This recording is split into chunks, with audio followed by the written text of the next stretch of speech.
Good morning, everyone, and we're very sorry for the delay. Welcome all.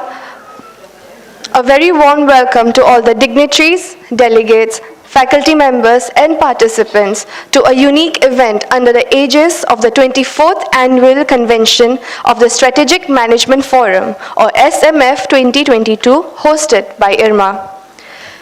We're going to embark on a Directors Conclave with a discussion on the topic, the future of management studies and management education in India. I, Abha Belwal, a participant of the 43rd batch of PGDM RM, take a great pleasure in welcoming you all to the event. It is a privilege to introduce and welcome the panelists to the stage. Dr. Srinivasan R, Iyengar, Director, Jamnalal, Bajaj Institute of Management Studies. Dr. Mahadeo Jaiswal, Director, IIM Sambalpur. Dr. P.K. Singh, Director, IIM Trichy. And the moderator of the session, Professor Arunaditya Sahay, SMF Secretary General and Dean of Research, BIMTECH.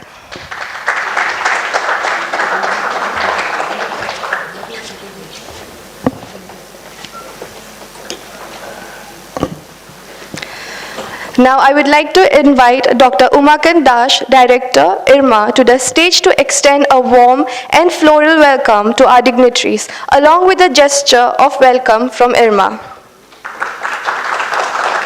I request Dr. Umakant Das, Director, IRMA, to kindly welcome Dr. Srinivasan R. Iyengar.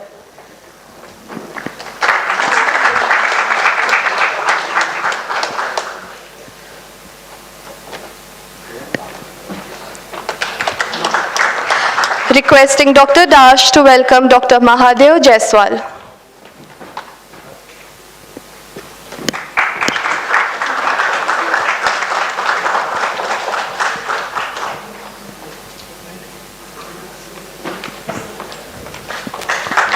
Requesting Dr. Das to welcome Dr. P.K. Singh.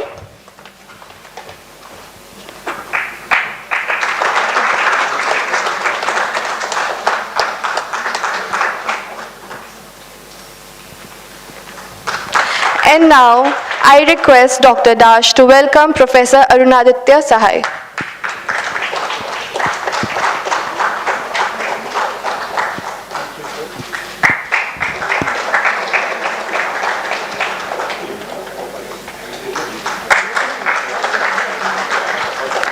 Thank you, sir.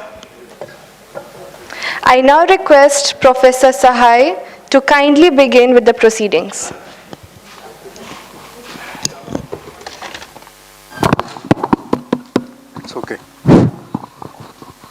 Good morning, everyone. Good morning. And welcome once again. We have got here a very powerful panel. They have been already introduced. This subject for discussion is the future of management education in India. So we would, as you know, this is a topic that is most important both for the faculty, for the students as well, and academic administration. It's all pervasive.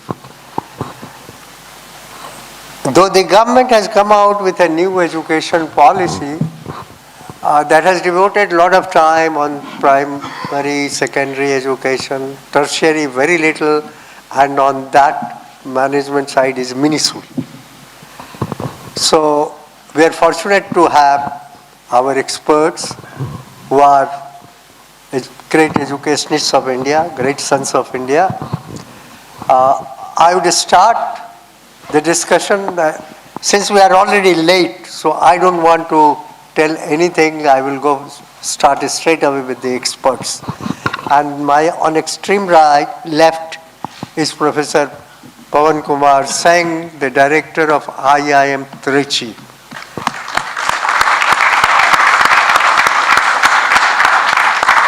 Apart from the management education is also, if I could use the Hindi word, parangat in our Vedic system of education. And I'd request him to relate the two and bring to us the essence of our Vedic management system, the present contemplated management system, and what he perceives future. Because future is what is most important. That is what has to be happen, and that would be more important for all of us. So over to you, Professor Pawan Kumar Singh ji. Thank you. How much time in this round? First round it is 5 minutes each. We shall have 3 rounds, and then it will be open for QA. All right. And there is a choice, I can sit here or I can go there. It's your choice. 5 minutes. 5:27.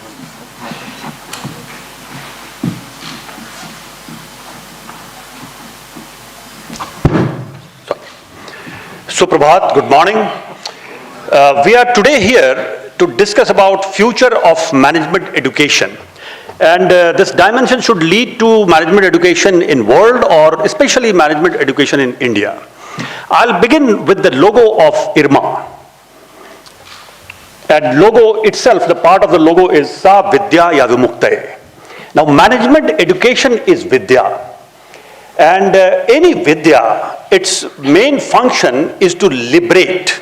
Vimuktaye means to get liberated from. Get liberated from dash dash dash. Get liberated from what? And Sa Vidya Vimuktaye does not emphasize on what we have to accumulate. It emphasizes on what we have to lose. Because Indian psychophilosophy says that whatever could be attained has already been attained. You are not like a lake which is devoid of water. I am not like a lake which is actually incomplete. The lake is brimming with water, but something extra we have accumulated. Extra layer of moss on the layer of water. That moss has to be removed. And that's why even say today, if I ask, how many personality development workshops may be going on in India? I can safely say at least 500 might have started today at 10 o'clock or at least on Monday, and it is going on. So many things we discuss about that, whereas one approach of personality development is that whatever you are lacking has to be added into you. But Indian insight says you are not lacking in anything because Purnamadaha Purnamadam Purnat Purnamudachyate Purnasya Purnamadaya Purnameva Avashishyate. It means you are not lacking in anything. You have everything. You have become something extra, something unnecessary, and that is to be removed, and then you get liberated from unnecessary things. That is Sa Vidya Ya Vimuktaye. So you see, we have to approach knowledge from both the directions, deleting process and additive process. So, because deleting process is more fundamental. When I was in 20s, I used to think that wisdom means knowing what I should do. But in 50s, I think, before I know what I should do, it is deeper wisdom to know what things I should not do. So these are one dimension of knowledge. And as the world is becoming, of course, more complex, that's why we need to make more integrated personality which can not only survive but also excel in future. So I find that future of management education, this point, if not underlined, we are into danger zone. And what is that point? Creating an unshakable personality which is integrated within, who can smilingly can address the dvandva, the duality existing in this world. That is point number one. But we have to do something more. Second point is that we have to be more skillful. Because we were discussing this morning and yesterday evening that technology and management have always been intertwined with each other.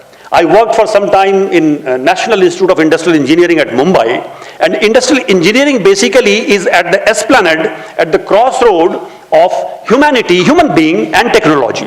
So this human technology interface will gain more importance. That was already visualized sometime in 1960s, but now that integration, that call for integration is becoming more prominent. And at this point of time, we find that technology is actually getting its own accelerated pace, and management has to catch it. That's why Techno-management integration is very much important, and entire management education has to be imparted in such a way, has to be created in such a way that technology, human being integration is important. But sometimes we express our apprehension whether a human being will become subset of technology. Let me say humbly, as far as my conviction says, that and everybody knows, human being will never be subjugated to technology. Technology is karan. Karta ne karam ko karan se. Salute all engineers of the world because they have given you karan, upakaran, instruments. But instrument if becomes my master, perhaps Shivji is creating Bhasmasur. And it is not like that. If I misuse my mobile or computer, it is not the blame to be given to computer. It is blame to be given to myself that I do not know how to use what. And that's why this technology has to flourish. There is no other way. And techno management area will flourish more, and that requires more skillfulness. And that's why earlier the longevity of a skill used to be maybe 1 decade or maybe lifetime longevity you had of one skill. Now the longevity of the skill is only maybe 1 year or maximum 2 years like that. We need to keep on evolving. So this is the second point that we need to understand. And third point is that in true sense now, the knowledge is becoming global, universal. Yes, some part of management education has to be culture specific. There are two types of discussion we do, especially in the area which I deal. I am a student of human behavior, that some of the behaviors are culture neutral and some of the behaviors are culture specific. Now, culture neutral behavior are universal values. For example, integrity, honesty, commitment. We cannot say on North Pole it applies, on South Pole it does not apply. But how a particular person will behave with other person and how subordinates are expected to behave in a particular given situation, from country to country, culture to culture, it can differ. But apart from this culture specific knowledge, culture neutral knowledge needs more emphasis in future discussion. Whole world is becoming one village, and whole world is also becoming one kind of organization. So these are just my beginning remarks, and thank you for giving opportunity. Thank you very much. Thank you. Professor Singh brought out 2-3 very important aspects today for management education. Every management institute now is very much focusing on putting technology into it. And technology is becoming more and more important as a part of management education. Here we have got Professor MP Jaiswal, the director of IIM Sambalpur. He is out and out technology man. He comes from information technology. May I request him to please tell us the future of management education and how technology is going to affect future of both students and faculty.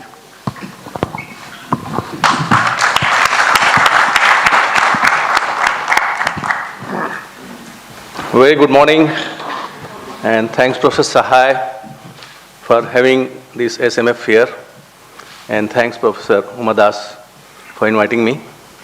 I feel very nostalgic to be at IRMA because I started my academic career first job here as assistant professor.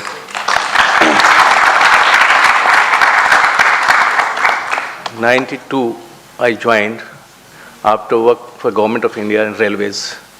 It was a very different experience because when I joined, I came to know here that Dr. Varghese Kurian is our chairman. That was a dream for anyone to work in such a great leader of the country, not only country but the whole humanity. And I'll just share 1 or 2 minutes about my experience in IRMA because that has given me the kind of professionality and my professional ethics and career which no other institute in India I think can give. Both the children's, one of children was born here and the was grown here, so they were 1 year, 4 years age. Still they remember IRMA after having worked in many places. We work in MDI, work in US, and now at IIM. But they always remember IRMA days. Reasons are, it was a very vibrant environment. The faculty meetings was highly democratic. Dr. Tushar Shah yesterday was here. He used to be always smiling but very rigorous in discussion. And I can see that continued. Dr. Umakant is always smiling even now, the director. And Dr. Varghese Kurian taught us very important ways how to live the life. Don't compromise ethics. There were no rules and regulation here for traveling. So we used to travel to a small village. There was taxi bills was not available. And system was no, just write whatever is the fact. Bill will be passed.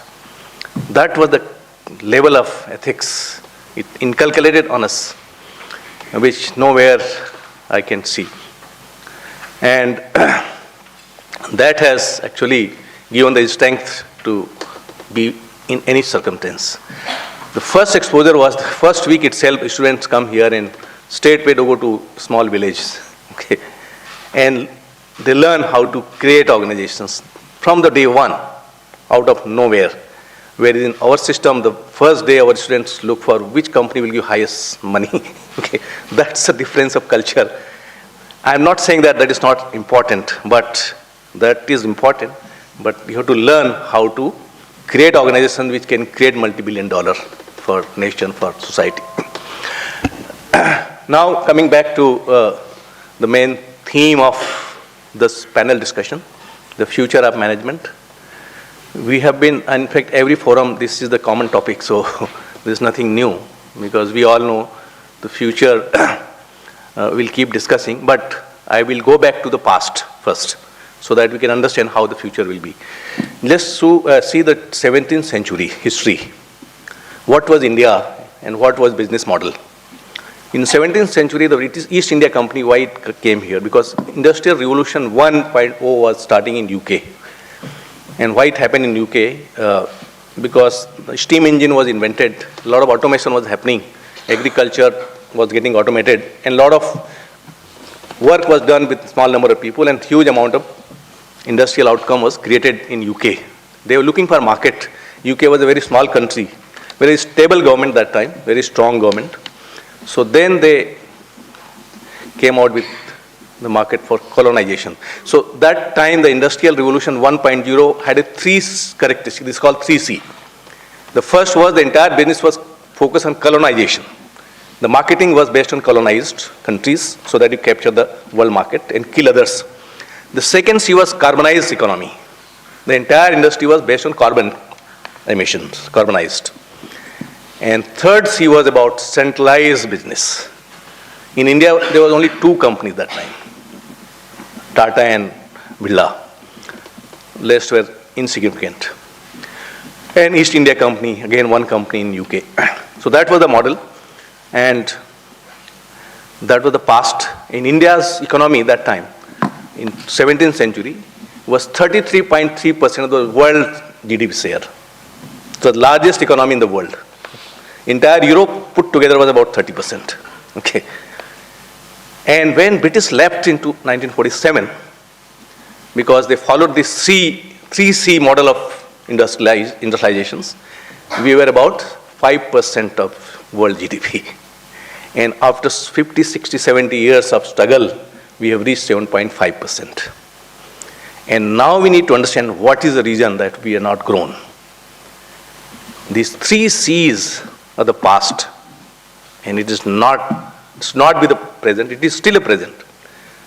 After that, second and third industrial revolution happened in Silicon Valley, where Stanford, MIT, and Harvard played critical role, institutions, ecosystems, and entrepreneurs were given the top priority. Today, when we talk about future, we have to, again, being a management scholar, you have to have a framework. So 3C is the framework to see the past. And what is the future sense structure? I would see that we have to look from 3D disruptions, which is happening right now. The first D is decolonized mindset. We are still following, British have gone, but our mindset is still colonized. We call sir, honorable, God, Lord, to same human being. Okay. And because of that, we don't have access to resource. Resources are confined to few, centralized. Because as an entrepreneur, as a startup, I can't walk in any financial institutions and get access. Because mindset is colonized. The person who is sitting at the top is boss, just like what Britishers used to be. Dr. Kurian was successful because he had completely decolonized mindset. He never cared for anyone, whoever is the position, maybe your prime minister or president. He will talk in the equal sense because you are working for the large mass. And when you work for the large underprivileged section, you become privileged. If you work for the large privileged section, you become underprivileged.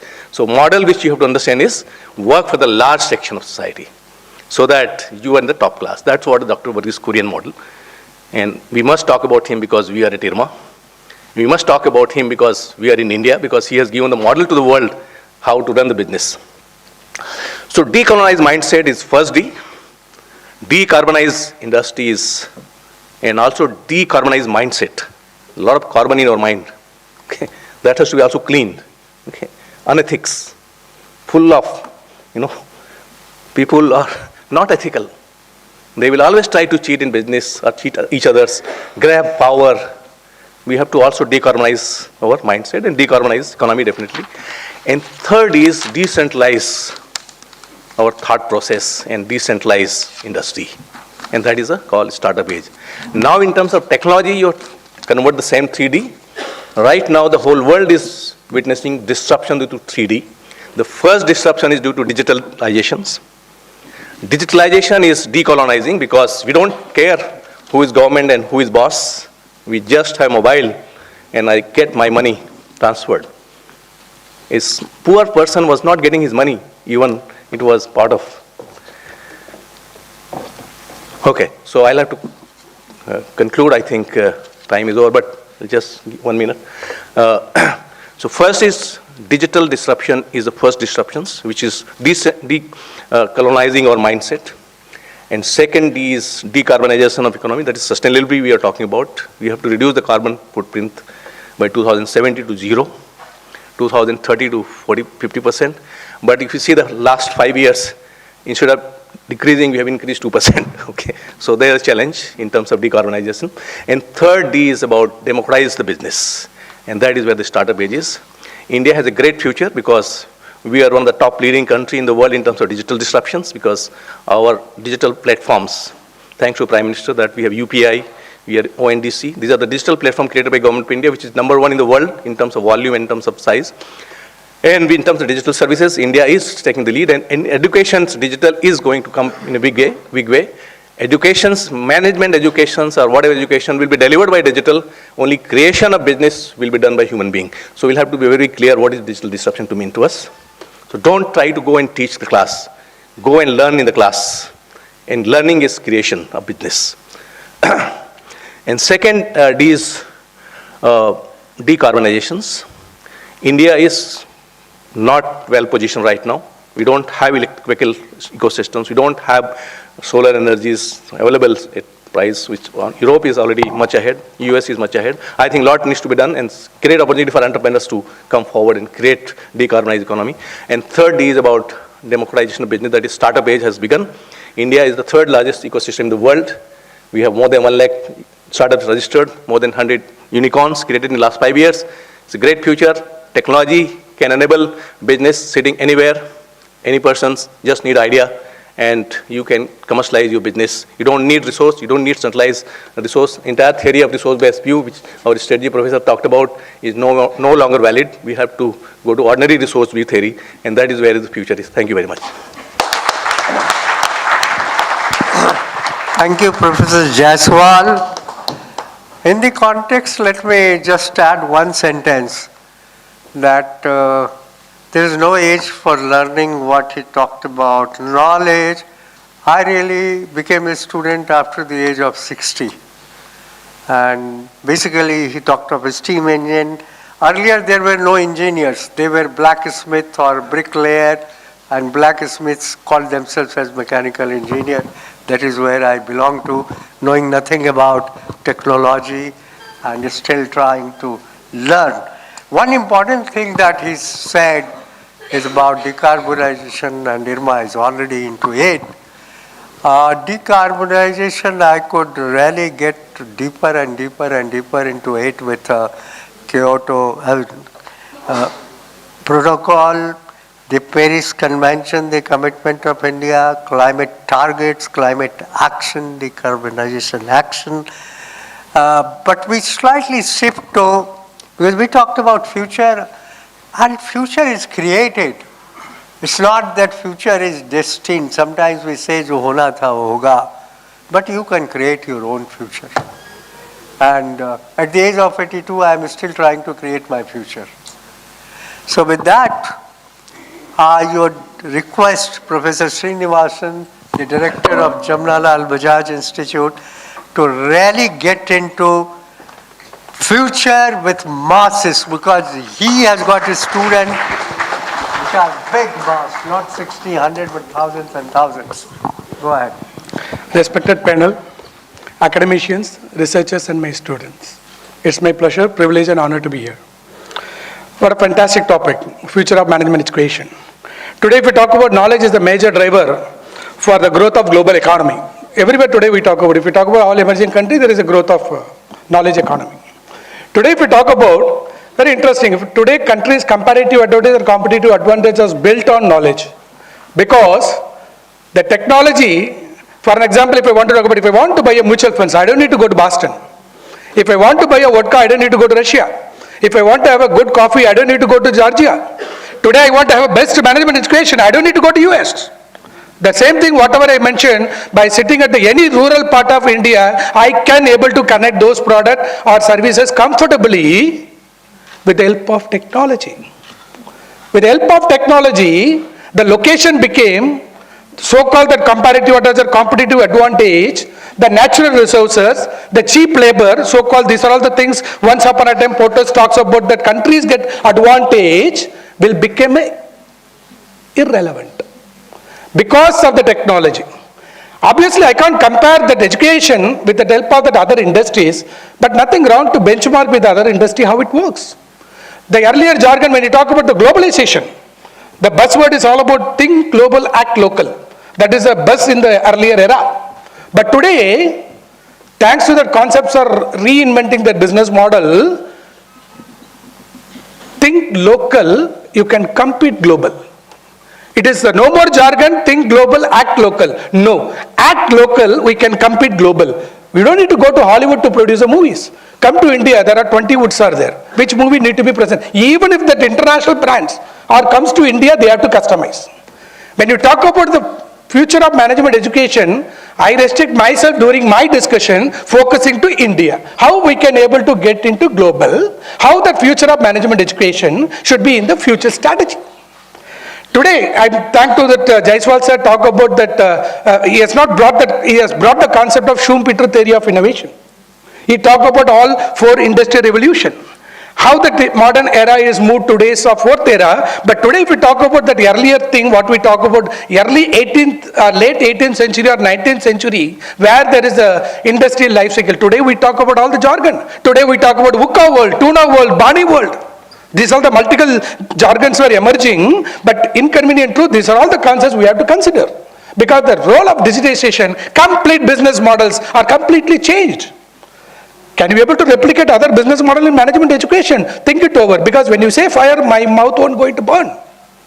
Because it is inconvenient truth, technology, digitization made that if you spend $3, your return on investment in technology more than 22%.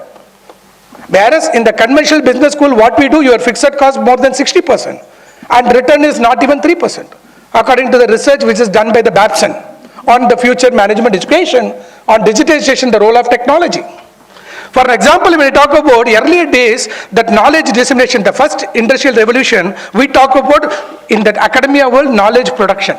We used to produce the knowledge in the early 18th century or 19th century. But if you talk about that first industrial revolution, during that automation industry, right, that Ford production, that we can call knowledge formulation, right? We moved to knowledge production to formulation of knowledge. But when the electronics and electrical came, that is in the late, we can talk about, right, evolution, that knowledge evolution happened.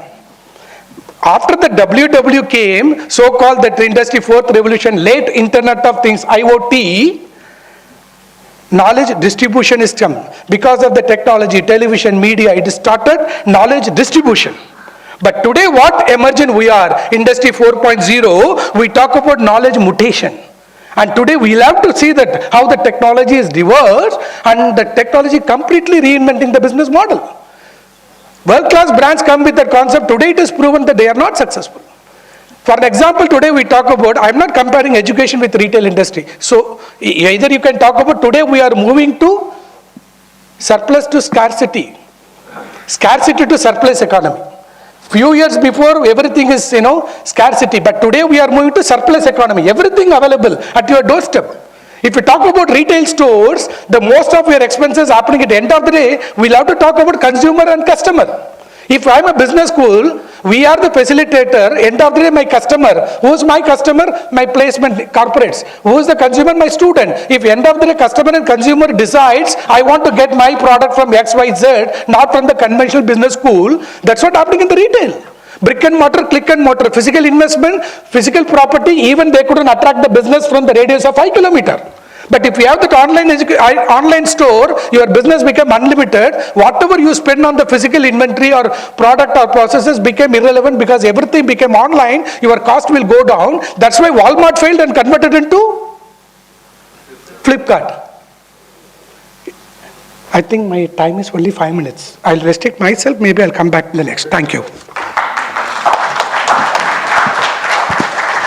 Thank you, Professor Srinivasan. You brought out very nicely knowledge mutation and business model. And this is more to dear students. You heard day before yesterday a new business model. We generally say that reduce the cost and maximize the profit. That is what we teach in whether finance faculty, marketing strategy. We got from Dr. Sodhi that increase your cost, give as much as possible to the supplier and charge as little as possible from the consumer or the customer. So this is a unique business model. So between the two, really you should debate. Don't accept this or that or what is taught to you in class. Use your brain. You are the best just to decide, and future further new business models may come. And about knowledge, I am getting reminded of a poem I read it in my school days, and that should be very useful both for student and faculty. A little knowledge is dangerous thing. A little knowledge is dangerous thing. Drink deep or touch not Pyrenean spring. For little shallow draughts intoxicate the brain. Drinking deep sobers you again. And here drinking deep is about drinking knowledge. So deeper you get into, you get more and more sober. So with that we come to second round to Professor Pavan Singh. And he talked about moss, that in the attainment mosses you remove. One side is you remove moss, the second side it is called you gather moss. There is a saying, a rolling stone does not gather moss. And this is more to students. When you get into employment, today's students, they hop from one to another job. That way you do not create any credibility. Wherever you go, stay with the employer, gather moss, then people take you seriously. So with that, Professor Singh, I bring back to the subject that you said to elaborate, but again 5 minutes because 11:15, the floor will be open and they will be speaking. We would be in the Katgara. They will speak. Okay. We have to be very brief, but just wonderful that one bell is ringing, and I was told that Belgian materials are there. And I find in the auditorium also this kind of arrangement of light. There is a place, means capital of Belgium is Brussels, and there is a place called Atomia, exactly looks like this. Anyway, so few things, and I'm not a harsh person, but my sentences may be terse because time is limited. Point number one, What is special in IIM? Some of the other B schools, whenever I get chance to go, they ask faculty and staff. IRMA will not ask because IRMA is already beyond IIM.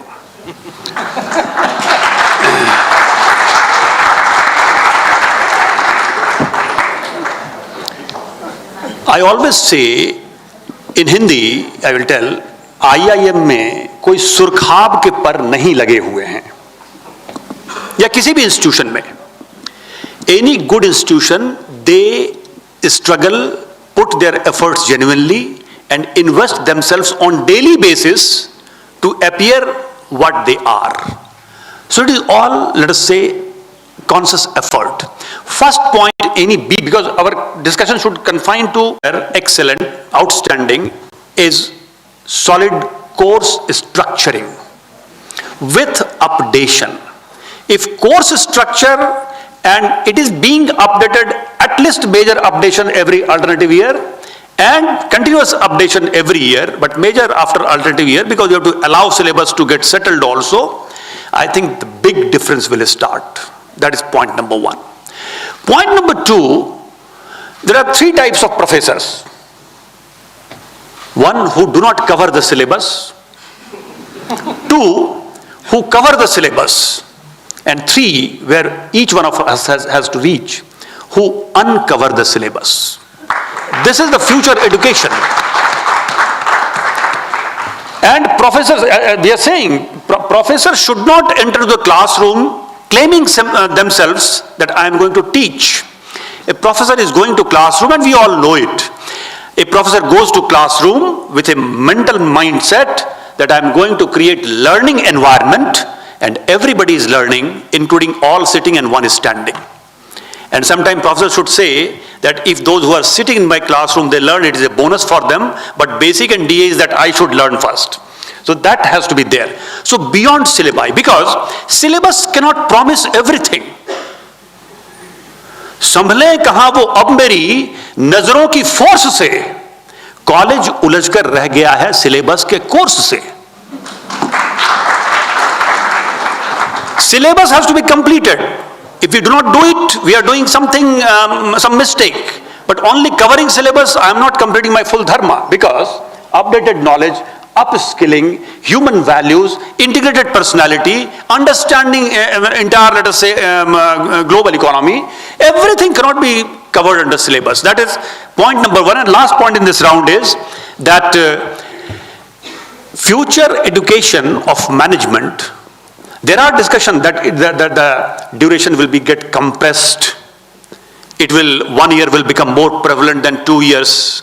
My understanding is that let 2 years master degree remain 2 years. But two things to be done.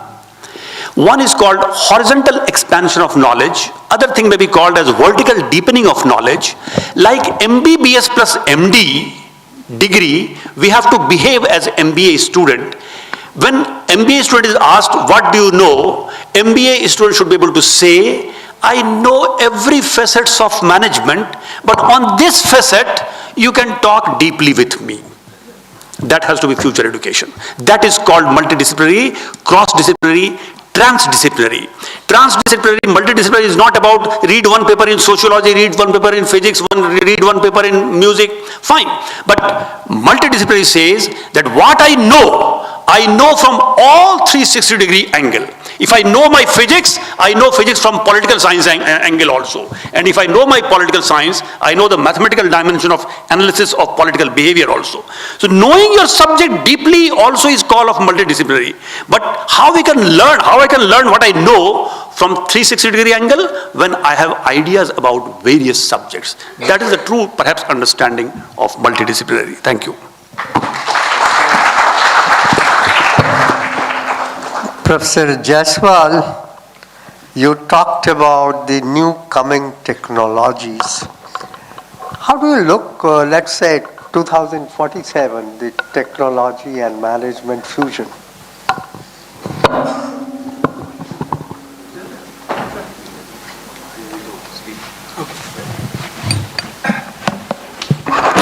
Yeah, so when you talk about 2047, that is where we'll be completing our 100 years of independence. In one of the meetings, we had a committee created by Government of India that is called Vision India at the rate 2047. I am also a member of that. So somebody asked me, what is your view? What will be the government in 2047? And my answer was, in 2047, we should have governance and no government.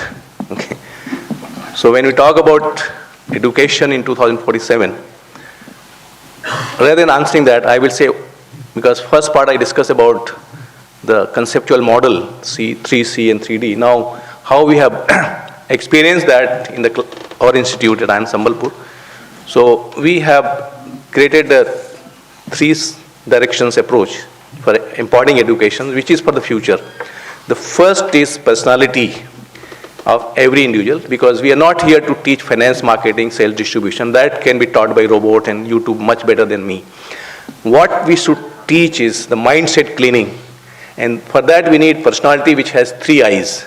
At IIM Sambalpur we follow 3 I core value: innovation, integrity and inclusiveness. Work with innovative mindset, always question the existence of every knowledge to create new. Follow integrity, don't compromise ethics. And third is work in a group and team and society, inclusiveness. So that is the personality development we impart. Second, in the class, the pedagogy which we adopt, and we are trying to impose that because a lot of faculty are struggling. We follow experiential learning called flipped classroom, that don't teach from the book. Book can be read by students at home. Project should not be given at home. Project has to be discussed in the class, just reverse, flip class, where live project from industry, and that's what we have created all the classroom digital board, smart board, every classroom at IIM Sambalpur. Even in temporary campus, we had state-of-the-art technology used, all the best technology. Crores of rupees we spend in each class. The idea is that any class, industry has to be there to formulate the problems. Faculty member is provide theoretical framework and student have to solve. That is the experiential learning in the class. Second, for the faculty, without research you can't teach anything. You'll have to, and research not in the lab and not in the library or not in the field. Research inside the class. You'll have to create knowledge, because 60 or 70 students are sitting in the class. They are the best brain. Why can't you do research with them? So research has to be also experimented in the class. And that is where we say the research in the class. And third is in terms of your creation. That is, once you create research, then what should be the student's outcome? So the outcome has to be based on the idea which you have created in the class. That is, let's say you are working on the startups. So startup has to be taught, and teaching startup is not easy. And we should create assets in the class. We should create knowledge in the class. So case has to be created in the class. We should not just teach case, we should also create case in the class. So these are the pedagogical approach we have adopted, and this is what we are trying to change the mindset of the students so that they become self-confident, more innovative, and can work in any circumstance. Thank you. Thank you. Professor Srinivasan talked in your last round about technology, but with more and more technology given to management student, will they not be converted into a robot rather than a manager? Today we are moving into the education demonetization. We already heard the concept recent years.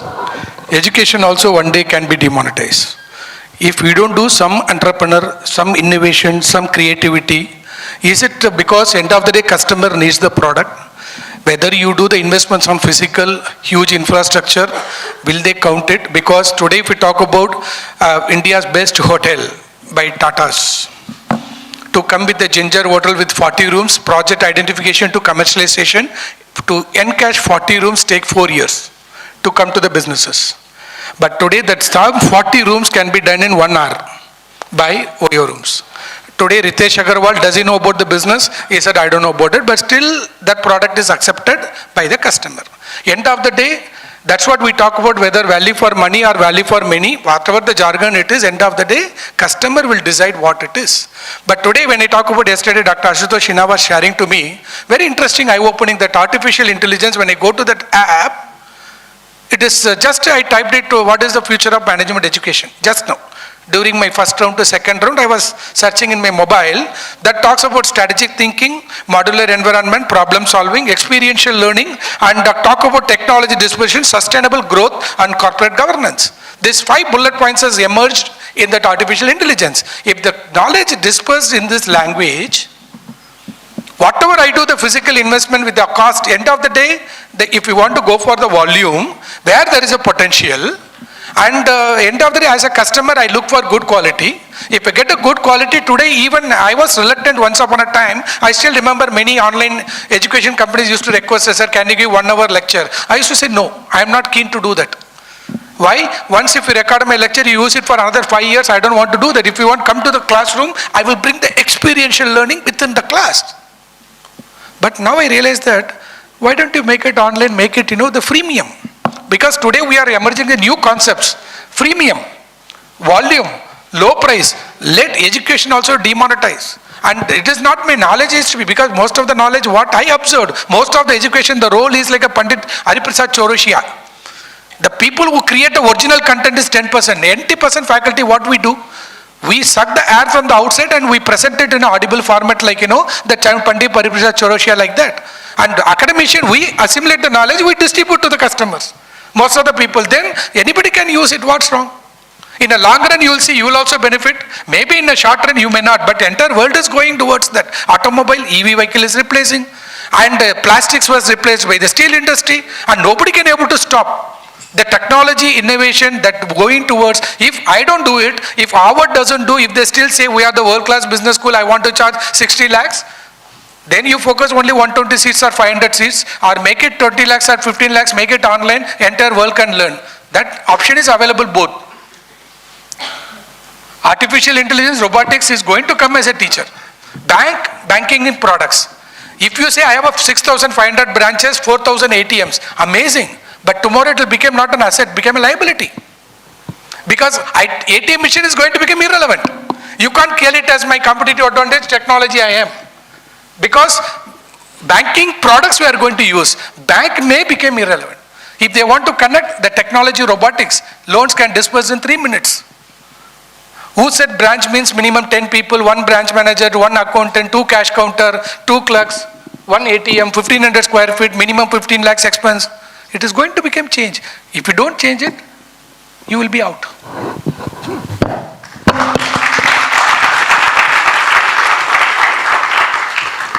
Well, in the 2 rounds, what we understand, technology is there, will be there, it will intensify more and more.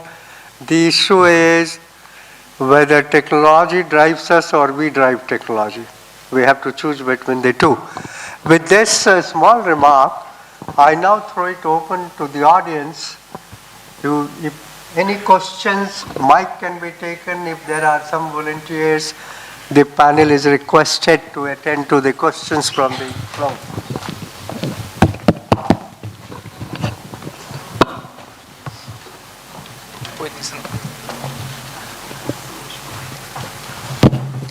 Hello, respected panelists.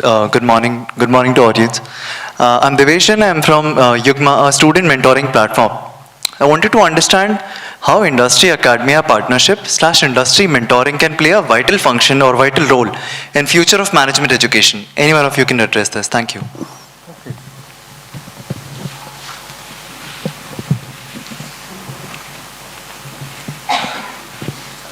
Hello. Yeah. Right now the model is that industry comes only at the time of placement or internship. I think that is not the correct integrations. When you are teaching the class, the problem statement has to be coming from the industry in each class. Right now we are using cases, which is the past cases from anywhere. I think if you really want to see the current challenges, because whole industry is undergoing change, so those cases may not be relevant to discuss now. The models are changing. So therefore, I would suggest adopt the class experiential learning, and today in the digital world it is possible, not necessarily industry has to be present offline the class. The problems he can formulate using anywhere in the world, and professors should be there in the class, and there should be also some experts maybe from outside India or from outside institute. so that in a collaborative mode, the problem has to be discussed and solved in the class. That will provide more integrated learning, and that will make you more relevant to the need of industry. So this need of pedagogical change, and digital technology is enabling that change in today's world, which was not possible in earlier. That's why we used to teach cases which is published offline, and we bring that, and which was not very exciting, I would say. Let's learn from the live projects and create case in the class. That is what the model should be in terms of industry interaction. Yes, for my view. Would you like to react to this question? This is very important and perennial question. Industry academia interface has to acquire a wholesomeness. 2-3 things I'm just indicating. Number one, I have been telling to industry persons also, feel like Jesus Christ when somebody is saying theory is theory and practice is practice. But why you should feel like Jesus Christ? Because Jesus said, "Oh God, forgive them, they do not know what they are doing."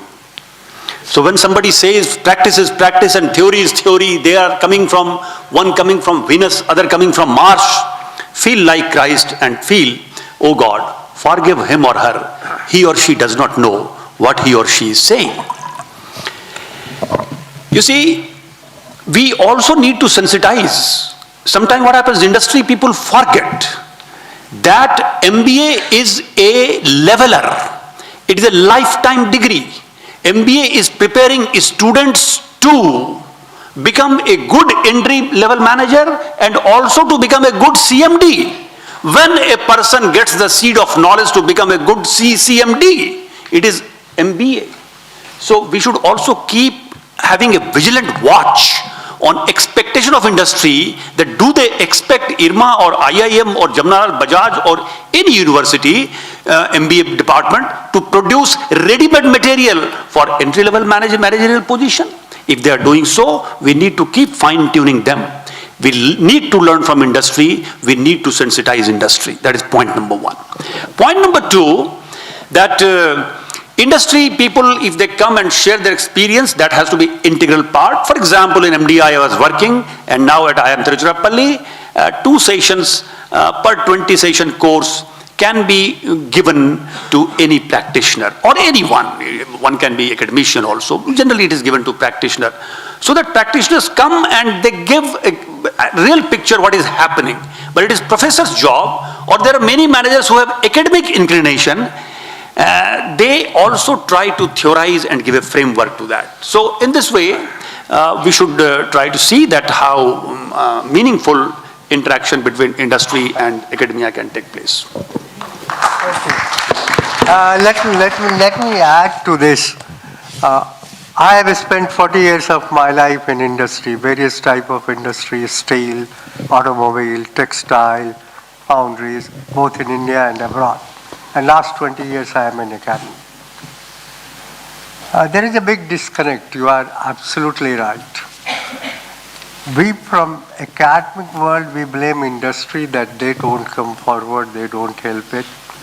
And industry says academia is useless, they produce students who are not employment ready.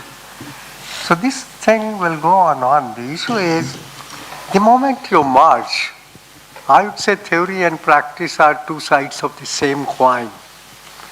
And if you merge the two, it emerges like a nice rainbow, so colorful, so enjoying, and you start feeling like a child. You remember Wordsworth's poem, "My heart leaps up when I see a rainbow." That should be the spirit from either side. Okay, next question.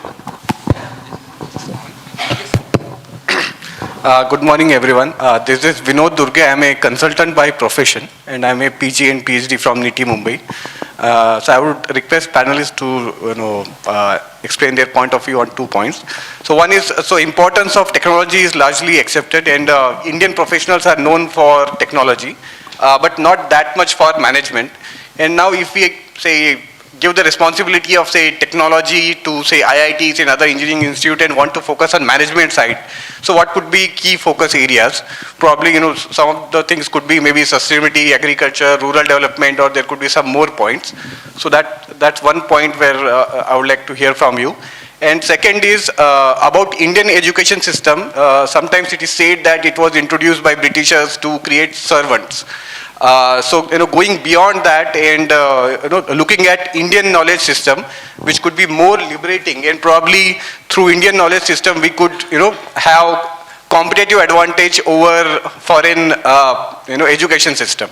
So around those 2 points I would like to hear. Thank you. I mean, before I request my colleagues to attend to your question, I want to caution especially the consultancy firms.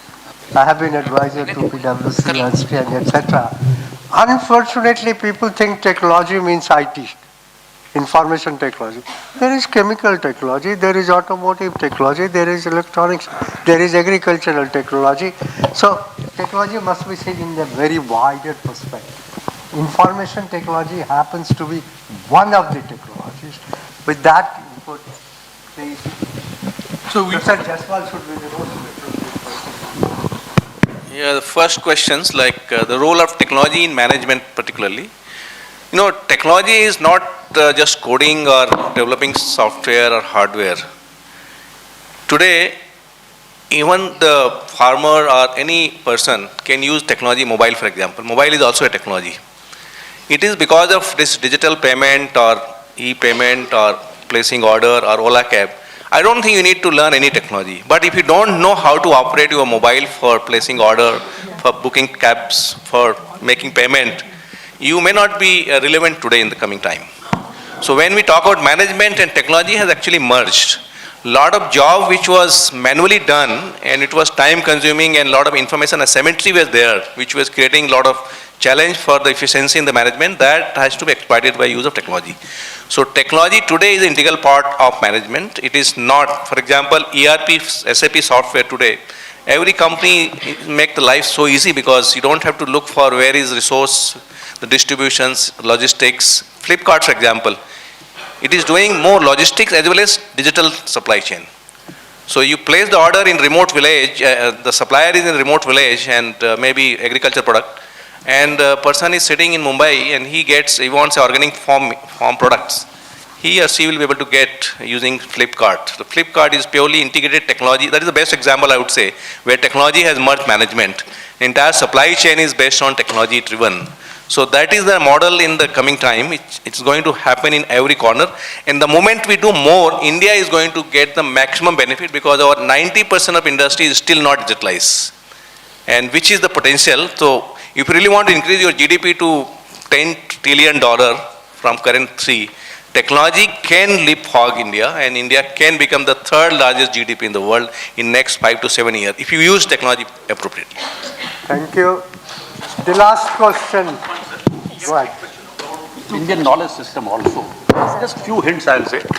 About Indian knowledge system, there was a question that how it is useful for everyone. See, there had been 3 approaches to be attuned and be in communion with nature. The typical African philosophy had been that be fearful of nature. Typical European and American philosophy has been that exploit the nature and we can regulate the nature. Indian psychophilosophy has been that be attuned with nature and have a symbiotic, symphonic relationship. Be musical with nature. Rig Veda says, Ritasya yatha preta, means behave yourself accordingly as the music of universe is being heard. And if you are attuned with that, you can actually make beautiful world. Point number 1. Point number 2, that never please say that you are advocating Indian knowledge system because you are by chance born in India, where universal wisdom has flourished. Please remember, when whole world was struggling to get the first ray of civilization, India had the best literature, which is known as Upanishad. So, we are custodian of world wisdom. And because we are in management school, let me say, Rig Veda said about how to do business. It said, any enterprise should derive profit Any enterprise should derive profit in the same way as butterfly sucks honey from flower without disturbing the beauty of flower.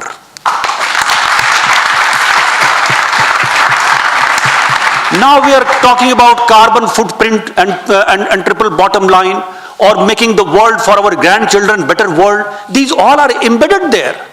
That's why servant leadership, or let us say trustee leadership, all these concepts are getting indicated in our Indian knowledge system, that you are only a passerby. You are living in a human body which is rented. Your physical body is rented. Never claim I own my own house, when physical body is not my own house. With this detachment, when you live, you become king and queen. More you grab, more we appear like beggars. More we are giver, more we are like kings and queens. This is Indian wisdom.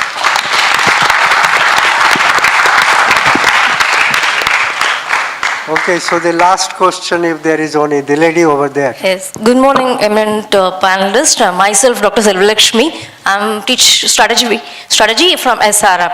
So my question is that, like, when you speak about like the management, future of management education, like it's totally revolving around like top IIMs and like B schools and other prominent institutions. But when you speak about the management education, it involves everything as such, like inclusive of non-IIMs and other B schools also in the country, right?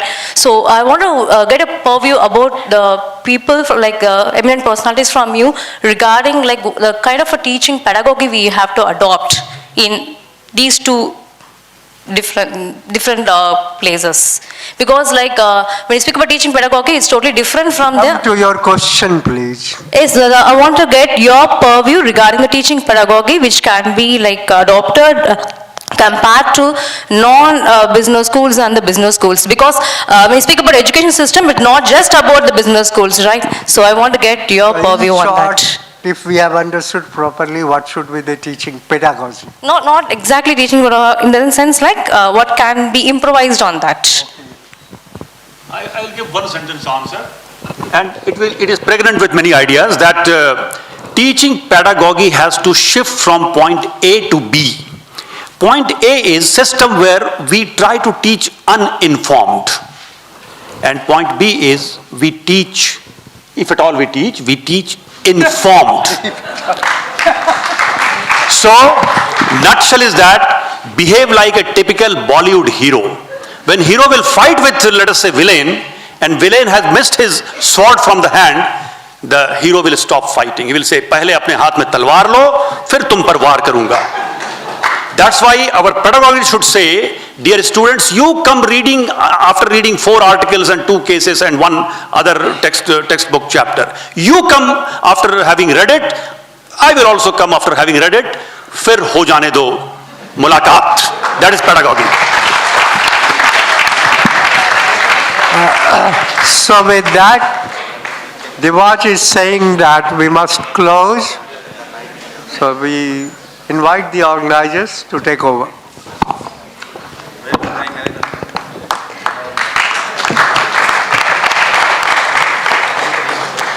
So this brings us to the end of the Directors Conclave. We are very thankful to our dignitaries for spending their precious time and sharing their wisdom on the topic. Now we break for high tea, for which the dignitaries and the delegates will be served besides the auditorium, and for the participants it will be served near the library. So the audience are requested to join us back at 12 p.m. for the valedictory ceremony for SMF 2022. Thank you.